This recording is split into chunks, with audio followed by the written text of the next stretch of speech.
Good morning सभी को।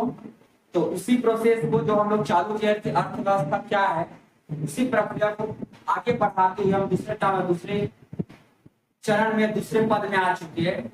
आज हम समझे कि अर्थव्यवस्था कितने प्रकारों में बांटा जाता है, आर्थिक क्रियाओं को कितने प्रकारों में बांटा जाता है। तो आज का हमारा टॉपिक है अर्थव्यवस्था और उनके क्षेत्र। हमारा क्या है? अर्थव्यवस्था। अर्थव्यवस्था और उनके क्षेत्र।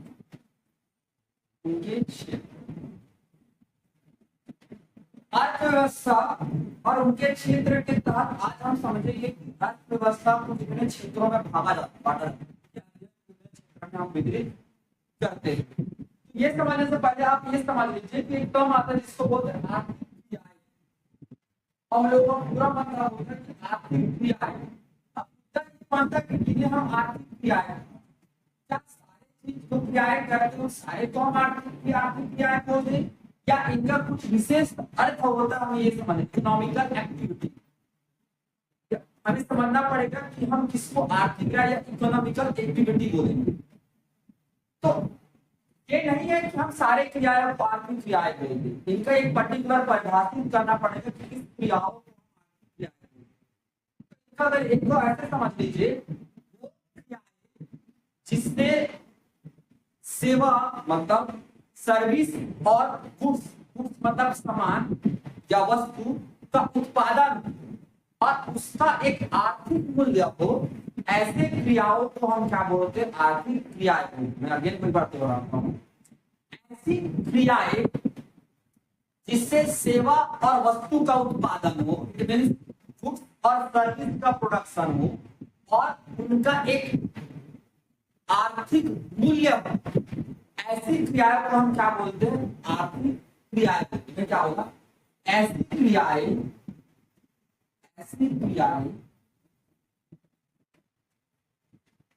जिससे सेवा और वस्तु का उत्पादन हो तथा उनका एक आर्थिक मूल्य हो, उनका एक आर्थिक मूल्य हो,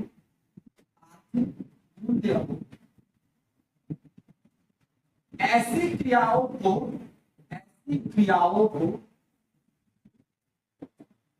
तो आर्थिक क्रियाएं बोलते हैं। क्या बोलते हैं हम लोग?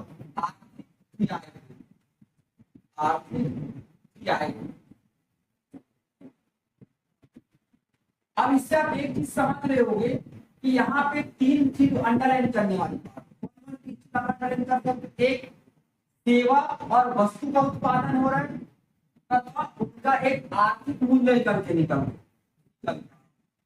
उदाहरण से कैसे समझने की कोशिश कर लो। मान लो आप बैचलर हो, आप अभी सपोज कर लो कि आप आगे की पढ़ाई करने के लिए किसी आउट ऑफ स्टेशन गए। आप खाना बनाने के लिए अगर मेड हायर करते हो या किसी दीदी को नॉर्मल नहीं बोलो, आप हायर करते तो वो सर्विस प्रोवाइड करेगा आपको। खाना बनाएगा तो सर्विस प्रोवाइड करेगा ना, और सर्विस के बदल के लिए आप उसको कुछ ना कुछ वैल्यू दोगे, कुछ जैसे 5 जितना भी उसको करेंसी आप प्रोवाइड करोगे, तो वो क्रियाएं आर्थिक क्रिया। बट अगर वही खाना आपके घर में आपके माता जी बना रही तो वो आर्थिक क्रियाएं बन दोनों के स्थिति में रहा, बट वो आर्थिक क्रियाएं नहीं है। क्यों? क्योंकि आप अपने माता जी को खाना बनाने के लिए किसी भी प्रकार के आप वैल्यू का भुगतान नहीं करते, तो वो आपके आर्थिक क्रियाएं के अंतर्गत नहीं आए। समझना पड़ेगा, वस्तु और सेवा के साथ साथ उसका एक आर्थिक मूल्य निकल के आएगा, तब उसको क्या बोलोगे? आर्थिक क्रियाएं। क्या बोलोगे? आर्थिक क्रियाएं। इसी आर्थिक क्रियाएं के बेस पर हम अर्थव्यवस्था को 3 भागों में बांटते। इसी आर्थिक क्रियाएं के बेस पर हम अर्थव्यवस्था को 3 भागों में बांटते हैं। 3 भाग। पहला, प्राथमिक क्षेत्र की आर्थिक क्रियाएं। प्राथमिक क्षेत्र की आर्थिक क्रियाएं। प्राथमिक क्षेत्र की आर्थिक क्रियाएं। दूसरा होता है हमारा द्वितीय क्षेत्र की आर्थिक क्रियाएं, तीसरा होता है हमारा तृतीय क्षेत्र की आर्थिक क्रिया। तो हम क्या करें, अर्थव्यवस्था को 3 भाग में बांट दें, प्राथमिक, द्वितीयक और तृतीय। अब ये है क्या, ऐसी आर्थिक क्रियाएं जिसका संबंध प्रकृति से हो, इसका संबंध हो प्रकृति से हो, नॉट प्रकृति, प्राकृतिक से हो।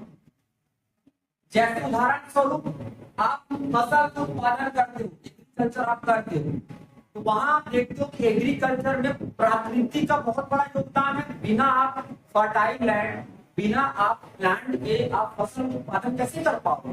तो आर्थिक क्रियाएं, ऐसे आर्थिक क्रियाएं जो प्रकृति पर निर्भर करती हो, वैसे आर्थिक क्रियाओं को आप क्या करोगे, प्राथमिक क्षेत्र की आर्थिक क्रियाएं होती है।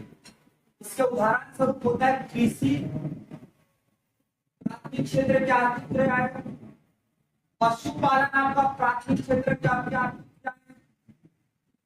और अच्छा एक बहुत ही इंपॉर्टेंट है, याद रखना, बहुत ही बड़ी चीज हाईलाइट कर देता हूँ, खनन और उत्खनन, ये भी आपका क्या है, प्राथमिक क्षेत्र की आर्थिक क्रियाएं में ही आ रहा है। ये भी तुम्हारा आपका क्या है, प्राथमिक क्षेत्र की आर्थिक क्रियाएं में ही इसको सम्मिलित किया जाता है। अब बात कर लेते हैं द्वितीय क्षेत्र की आर्थिक क्रिया। ये क्या है, अगर आप प्राथमिक क्षेत्र के वस्तु को, सॉरी हम लोग भूल गए, इसी तरह प्राथमिक क्षेत्र की आर्थिक क्रियाओं को एक दूसरा नाम से जाना जाता है, जिसको बोलते हैं कृषि और संबंधित क्षेत्र की, कृषि और संबंधित क्षेत्र की आर्थिक क्रियाएं भी बोलते हैं। कृषि और संबंधित क्षेत्र की आर्थिक क्रियाएं के नाम से भी इसको जाना जाता है। थोड़ा सा ध्यान में रखना, इसको आर्थिक क्रिया इस नाम से इसको जाना जाता है। पैनिक मत होगा ना, तो किसी पोस्ट मुद्दे पर किसी पर संबंधित हम लोग क्या बोलेंगे, सिर्फ इसी क्षेत्र की आर्थिक क्रियाएं बोलेंगे। दूसरा आता है, अगर मैं प्राथमिक क्षेत्र वस्तु का उपयोग करके उन्हें मैं एक तरीके से संशोधित कर या मूल्यवर्धित कर नया वस्तु का निर्माण करता हूं, संशोधित कर या मूल्यवर्धित कर नया वस्तु का निर्माण करता हूं, तो ऐसी क्रियाओं को आप द्वितीय क्षेत्र की आर्थिक क्रिया मान लो कृषि से आपके बीज का उत्पादन हुआ, गेहूं का उत्पादन हुआ, तो गेहूं का उपयोग करके आपने आटा बना लिया, क्या आपका द्वितीय क्षेत्र क्या हो। लोहा बना, लोहा से आपने कार बना लिए, क्या आपका द्वितीय क्षेत्र की आर्थिक क्रिया होगी। आपने विद्युत का उत्पादन कर दिया, या आपका आर्थिक क्षेत्र में उत्पादन किया, या आपके द्वितीय क्षेत्र की आर्थिक क्रिया होगी। तो ऐसी क्रिया जहाँ प्राथमिक क्षेत्र की आर्थिक क्रियाओं का वस्तु का उपयोग करो, उनको संशोधित करो, मैन्युफैक्चरिंग करो, सब चीज करते हो, वैसे जो वस्तु उत्पादन होगा वो द्वितीय क्षेत्र होगा। इसलिए जो औद्योगिक क्षेत्र की आर्थिक क्रियाएं इसका निर्माण उद्योग में होगा, औद्योगिक क्षेत्र की आर्थिक क्रियाओं के नाम से इसको जाना जाता है। उम्मीद होगा समझ लो, कार हो गया, आटा हो गया, विद्युत उत्पादन सब तुम्हारा द्वितीय क्षेत्र की आर्थिक। तृतीय क्षेत्र की आर्थिक क्रियाएं को सेवा क्षेत्र भी बोला जाता है। क्या हमें सेवा क्षेत्र के नाम से भी इसको जाना है, क्योंकि तृतीय क्षेत्र में सेवा उत्पादन होता है। सेवा जैसे मैं अभी कर रहा हूँ, इसका आर्थिक महत्व निकाल के सेवा दे रहा हूँ ना, तो वस्तु का उत्पादन नहीं हो रहा है यहाँ पे, तो ये सेवा क्षेत्र। जैसे टीचर हो, शिक्षक सेवा क्षेत्र, बैंक में तो बैंक कर्मी सेवा क्षेत्र, बैंक में सेवा क्षेत्र।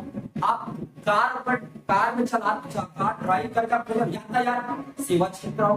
तो जहाँ पे आपका सेवा उत्पादन है, सेवा उत्पादन ऐसे सारी क्रियाएं आपको क्या बनाएंगे, तृतीय क्षेत्र की क्रियाएं कराती है। इसको सेवा क्षेत्र के नाम से भी जाना जाता है। एक चीज याद रखिए कि हम आगे जाकर पढ़ेंगे अविकसित, विकासशील और विकसित देश।